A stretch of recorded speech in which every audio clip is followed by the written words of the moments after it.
Udah mulai ya? Halo, selamat datang di YouTube channelnya Manajemen Desain DKP ITERA.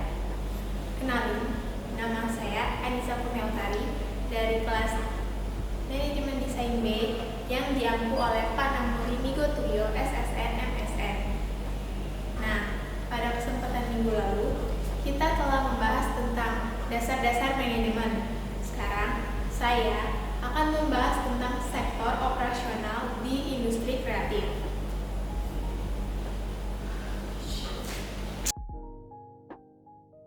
Nah, ada dua poin penting yang akan saya jelaskan di video ini. Yang pertama yakni sektor-sektor dalam bidang kreatif dalam skala lokal, regional, nasional, bahkan internasional. Nah, sektor-sektornya meliputi apa aja sih? Sektor-sektornya itu meliputi seperti studio animasi, terus juga komik, ilustrasi, fotografi, studio AR atau VR, dan juga nanti bakalan ada layanan iklan atau agensi iklan, terus juga rumah produksi atau production house, seller, percetakan, dan juga rental. Nah, studio animasi di lokalnya terdapat Ventura Studios yang terletak di Kedaton, Bandar Lampung. Kemudian regionalnya ada Piapi Animation yang terletak di Padang. Kemudian di nasionalnya ada MNC Animation yang terletak di Jakbar atau Jakarta Barat. Kemudian di internasionalnya ada Walt Disney yang terletak di California, Amerika Serikat. Berikutnya ada Studio Design. Studio Design ini yang lokalnya ada Flash Design Studio yang terletak di Bandar Lampung. Kemudian yang regionalnya ada Yellow yang terletak di Medan. Kemudian nasionalnya ada Option Studio Indonesia yang berada di Jaktim atau Jakarta Timur. Kemudian yang internasionalnya ada Nido dari Jepang. Studio ilustrasi. Nah, di lokal ada Hana Design dari Bandar Lampung. Kemudian di regional ada She Art dari Palembang.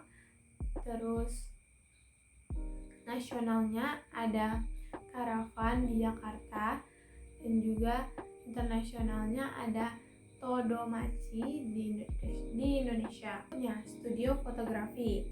Nah, di lokalnya ada Wheels Project Studio yang terletak di Kedaton, Bandar Lampung. Kemudian TMC Photo World dari Medan. Kemudian Konica Express Lampung, dan juga di internasionalnya ada Fabos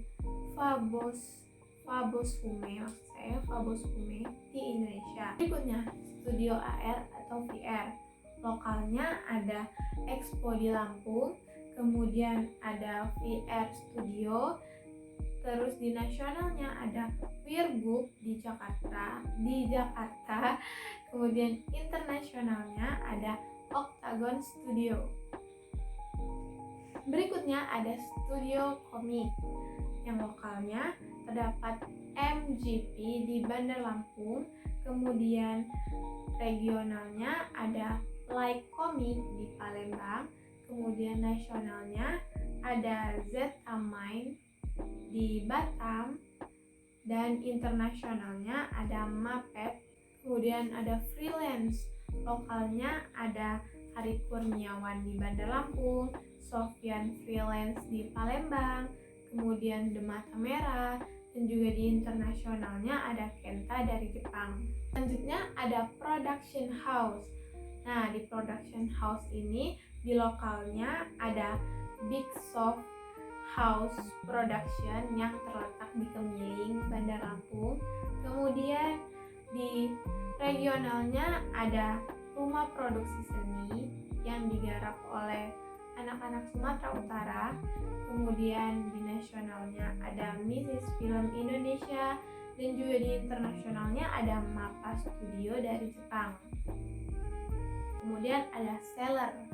Nah, seller ini kan yang menjual atau mendistribusikan alat-alat dan bahan-bahan yang akan dipakai di industri kreatif. Nah, seller ini di lokal salah satunya ada Puspin di Antasari, Bandar Lampung. Kemudian di regionalnya ada Delian Jaya Stationer di Padang. Kemudian nasionalnya ada Similis Stationer di Padang, dan juga internasionalnya ada Puri Stationery di Indonesia. Selanjutnya ada percetakan. Nah, di percetakan ini yang di lokal ada terletak di Pasar Dena, yakni di Bandar Lampung. Kemudian di regionalnya ada Garuda Cetak yang terletak di Sumatera Selatan atau Palembang. Kemudian ada Prima Karya yang ada di Jakarta untuk nasionalnya, dan untuk internasionalnya ada Asia Station yang berada di Singapura. Berikutnya ada agensi periklanan. Kalau yang lokalnya terletak di Biru Bulan yakni di Bandar Lampung. Kemudian ada Mutiraja yang terletak di Palembang, dan juga ada Dentsu dari Jepang. Nah, di poin kedua saya akan menjelaskan mengenai aspek manajemen yang ada pada sektor-sektor di industri kreatif. Saya memberi contoh yakni Rio Purba. Rio Purba adalah freelancer yang berasal dari Medan. Rio Purba itu cukup terkenal di Indonesia, apalagi dengan konten YouTube freelancernya. Nah, planning dari freelancer Rio Purba ini yakni menerima brief dari klien dengan baik-baik, kemudian organizing karena nanti akan banyak proses desain, jadi dia membagi job desk para karyawannya masing-masing. Kemudian pada saat eksekutingnya dia mempersiapkan konsep, kemudian membuat sketsa, terus digitalisasi, kemudian menyelesaikan tahap finishing. Terus apabila sudah selesai akan diberikan kepada klien, dan apabila klien tidak suka, mereka bisa merevisinya kembali, namun tetap akan dibatasi. Itu karena sistem Rio Purba. Dia pernah bilang kayak gitu dengan kesepakatan bersama. Terus juga ada controlling. Dia memastikan apakah logo itu cocok seperti permintaan si klien tersebut, apakah sesuai dengan tujuan si klien tersebut. Sehabis itu, dia melakukan promosi. Nah, dia promosikanlah semua logonya melalui sosial media, Instagram, terutama di YouTube channelnya dan di laman webnya itu sendiri. Selain menjadi freelancer, Rio Purba juga ada studio desainnya sendiri yang diberi nama Yellow. Nah, selanjutnya yakni seller. Saya memberi contoh yang ada di sekitar saya, yakni Penamart yang berada di Lampung. Nah, Penamart ini sendiri sudah ada websitenya, jadi dapat diakses dengan mudah, yakni penamart.co.id. Dalam struktur organisasi seller ini, yakni Penamart ini, dia terbagi dengan direktur utama, wakil, manajer, divisi-divisi staf, dan juga karyawan. Nah, pada tahap alur kerjanya yakni Persiapan, dia bekerja sama dengan klien, dengan produsen, maksudnya produsen alat tulis, produsen seni lainnya. Kemudian di organizing dengan merekrut karyawan baru, membagi karyawan baru dengan job desk-nya masing-masing.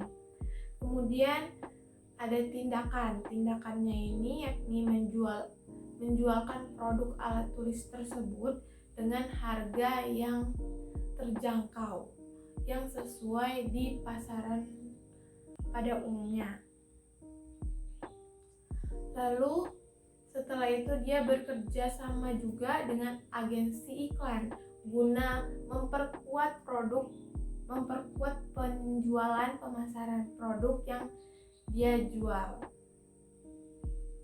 Terus juga dia melakukan pemantauan. Semua tindakan harus dipantau secara detail. Setiap penjualan yang masuk, keluar, dan juga memantau barang-barang apakah stoknya masih ada atau sudah tidak ada lagi. Kemudian memantau para pekerja karyawan tersebut apakah mereka benar dengan melakukan pekerjaannya. Lalu setelah itu ada evaluasi. Nah, di evaluasi ini mereka mengevaluasi semua tindakan yang memikirkan strategi dagang yang pas untuk bersaing dengan kompetitor lainnya. Jadi mereka melakukan evaluasi tuh. Kita melakukan evaluasi pasti nantinya akan ada tindakan untuk mengupgrade perusahaan kita sehingga kita tidak kalah saing dengan kompetitor lainnya. Terus juga mereka melakukan promosi. Yang pertama yang seperti saya bilang dari awal tadi, yaitu menggunakan websitenya, kemudian media sosial dan iklan-iklan, karena dia tadi sudah bekerja sama juga dengan agensi periklanan, kamera, lensa, tripod, dan lain-lain alat-alat syuting pada umumnya. Nah, Titik Fokus ini sendiri sudah mempunyai websitenya, yakni titikfokuskamera.com. Jadi Anda dapat lebih mudah mengaksesnya di sana. Terlebih dahulu melihat apakah stoknya masih ada atau tidak, dan baru bisa langsung ke sana dengan mudah. Kemudian struktur organisasinya sama saja seperti seller. Mereka mempunyai pimpinan dan juga wakil, kemudian divisi-divisi staff, lalu karyawan dan anggotanya. Kemudian pada alur kerjanya, yakni persiapan, dia bekerja sama dengan klien, dengan produsen, maksudnya produsen alat tulis, produsen seni lainnya. Kemudian di organizing dengan merekrut karyawan baru, membagi karyawan baru dengan job desk-nya masing-masing. Kemudian ada tindakannya ini yakni menjualkan produk alat tulis tersebut dengan harga yang terjangkau, yang sesuai di pasaran pada umumnya. Lalu setelah itu dia bekerja sama juga dengan agensi iklan guna memperkuat penjualan pemasaran produk yang dia jual. Terus juga dia melakukan pemantauan. Semua tindakan harus dipantau secara detail. Setiap penjualan yang masuk, keluar, dan juga memantau barang-barang apakah stoknya masih ada atau sudah tidak ada lagi. kemudian memantau para pekerja karyawan tersebut apakah mereka benar dengan melakukan pekerjaannya. Lalu setelah itu ada evaluasi.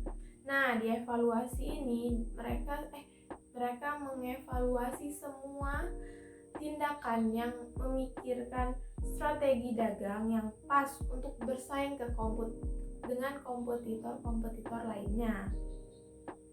Jadi mereka melakukan evaluasi tuh. Kita melakukan evaluasi pasti nantinya akan ada tindakan untuk mengupgrade perusahaan kita sehingga kita tidak kalah saing dengan kompetitor lainnya. Terus juga mereka melakukan promosi. Yang pertama yang seperti saya bilang dari awal tadi, yaitu menggunakan websitenya. Berikutnya ada rental. Nah, di rental ini saya mengambil perusahaan lokal juga, yakni perusahaan Titik Fokus yang berada di Tanjung Karang. Nah, Titik Fokus ini merental alat-alat seperti alat buat perlengkapan syuting, seperti kamera, lensa, tripod, dan lain-lain alat-alat syuting pada umumnya.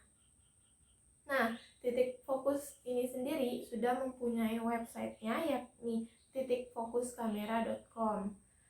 Jadi Anda dapat lebih mudah mengaksesnya di sana. Terlebih dahulu melihat apakah stoknya masih ada atau tidak, dan baru bisa langsung ke sana dengan mudah.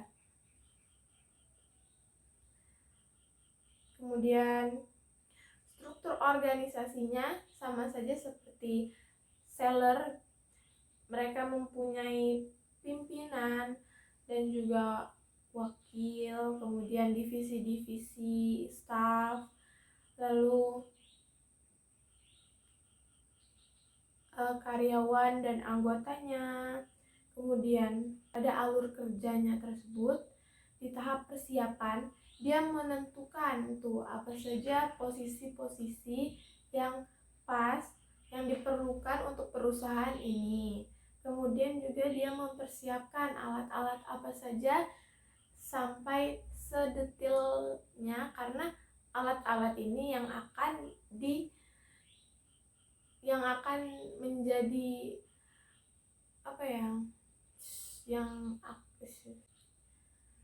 Nah, di dalam alur kerjanya, yakni pada proses persiapan. 3, 2, 1. Nah, pada alur kerjanya, pada proses persiapan, pertama dia menentukan tuh apa saja karyawan yang dibutuhkan di sini, yang diperlukan di perusahaan ini. Kemudian dia membagi job desk-nya, dan juga dia menentukan juga tuh apa aja alat-alat yang akan disewakannya, yang menjadi barang dagangannya tersebut. Maksud saya barang rentalannya tersebut, dengan sedetail mungkin, karena nanti kan itu juga akan berpengaruh kepada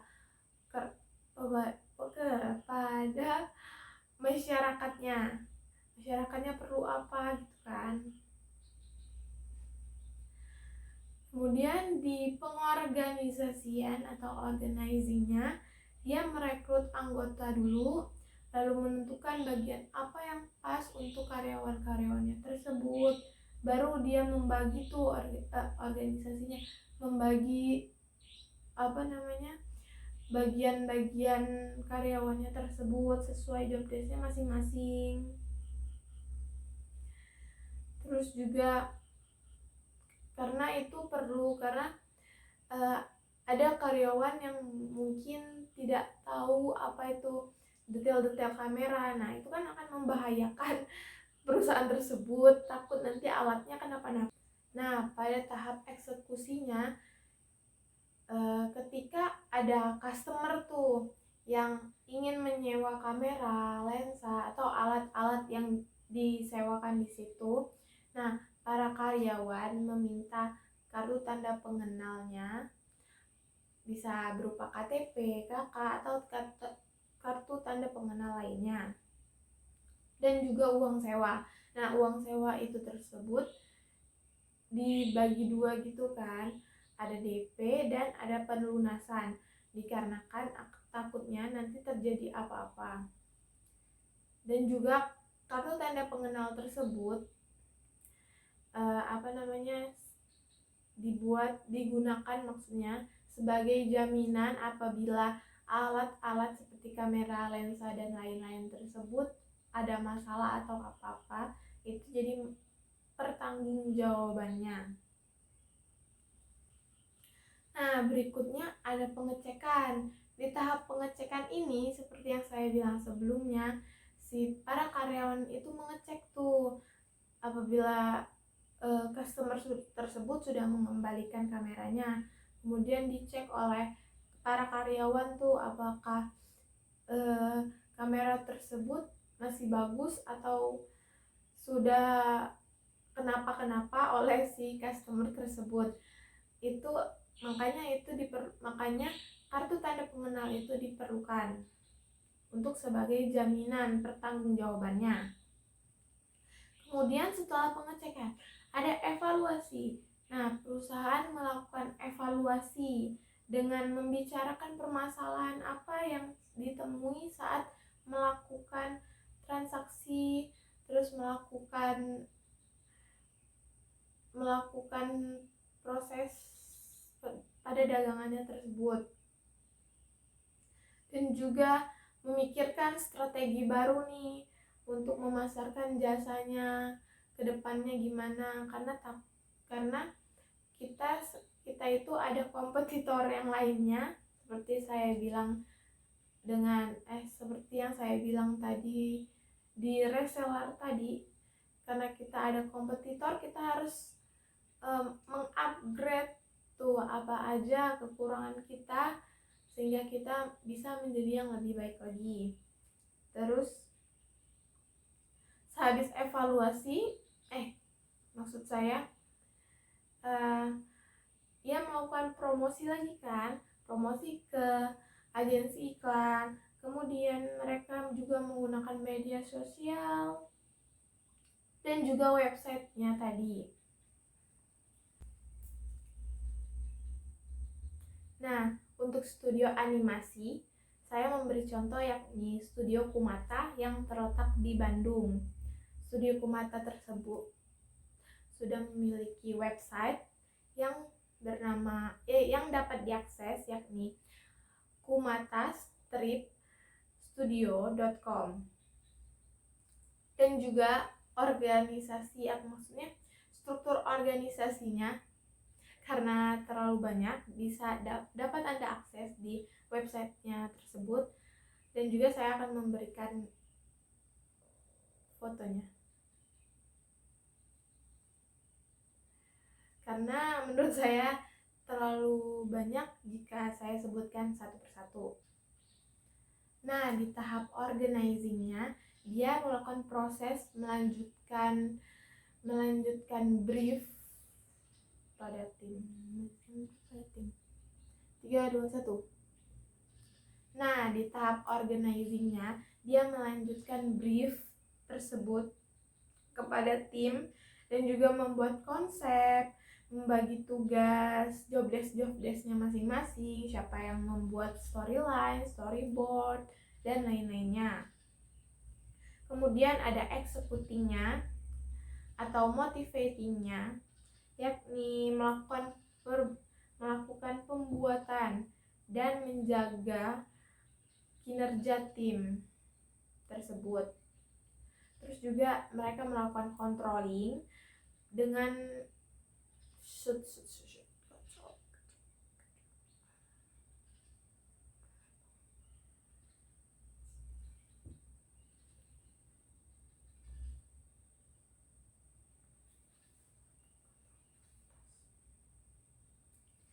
kemudian dia melakukan controlling dia melakukan pengawasan terhadap pegawainya masing-masing, udah sampai mana pengerjaannya, gini-gini. Dan juga dia melakukan kontrol kualitas produknya tersebut apabila masih ada terkendala, sedikit gangguan gitu-gitu kan. Terus juga ada evaluasinya yakni mereka melakukan evaluasi kualitasnya untuk ya seperti saya bilang sebelum-sebelumnya, evaluasi ini tujuannya buat kita melihat bagaimana kualitas produk kita tersebut, kemudian nanti kita akan mengupgrade-nya, bagaimana sih kita tetap eksis di pemasaran industri kreatif ini, pemasaran dunia ini, agar kita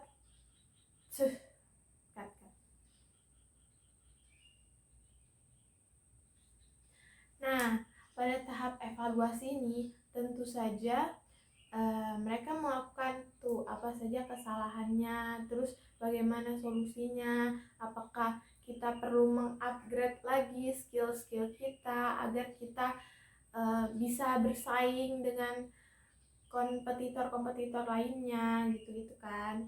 Terus habis itu ada promosi nih, promosi mereka yakni dengan website mereka, terus juga media sosial mereka, email, dan juga mereka melakukan kerjasama dengan Jalan Palmerah Selatan, Jakarta. PT Gramedia Printing Group ini bergerak di bidang jasa cetak koran, majalah, tabloid, buku, dan juga material promosi gitu, serta desain packaging, maksudnya percetakan packaging. Mereka juga melayani itu.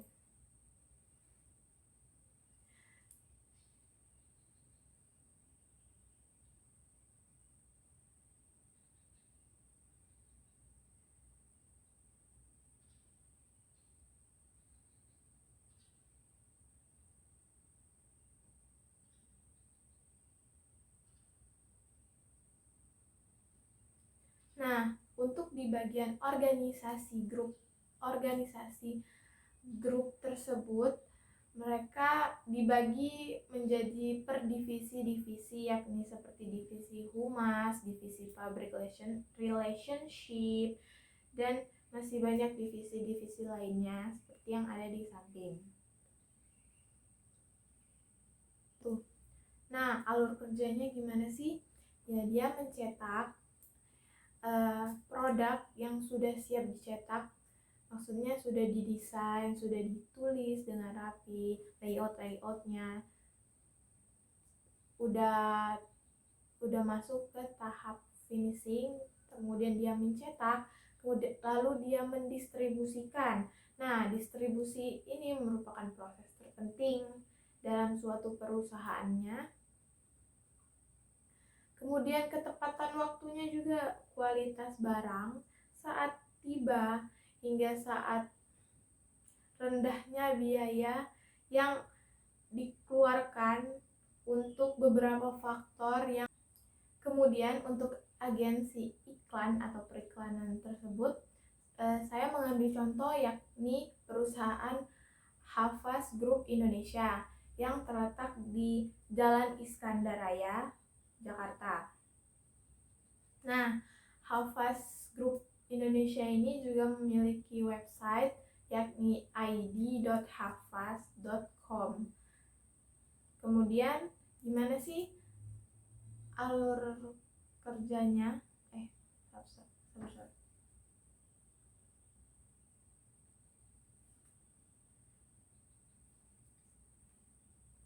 Untuk organisasi 3, 2, 1. Untuk struktur organisasi Hafaz Group tersebut, mereka memiliki berbagai macam tingkatan, berbagai macam job desk dan divisi-divisi seperti yang ada di samping saya ini. CEO, wakil, dan divisi-divisi lainnya. Kemudian untuk alur kerjanya,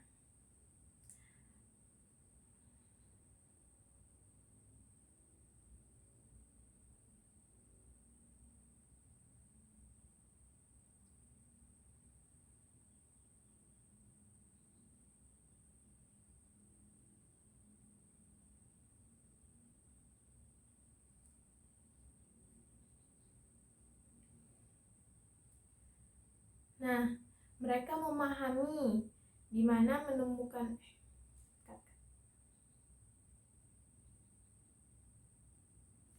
Nah, untuk alur kerjanya, mereka pasti memahami itu kan, menemukan media yang paling bermakna untuk klien customer-customernya tersebut untuk bekerja sama menjalin promosi iklan produk mereka. Jadi mereka tentu saja mengutamakan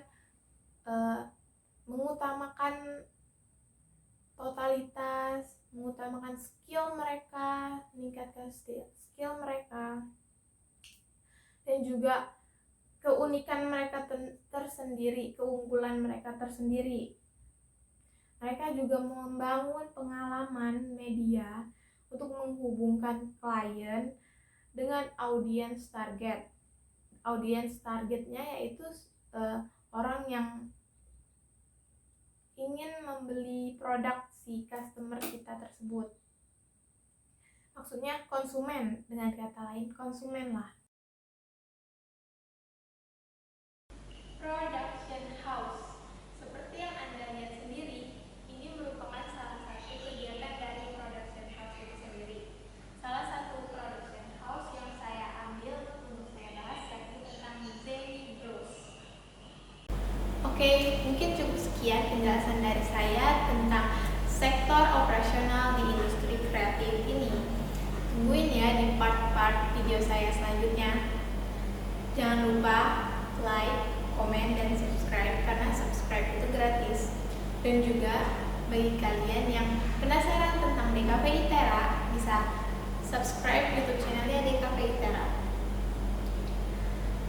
Saya Anissa Kurnia Utari, pamit undur diri. Terima kasih. Wassalamualaikum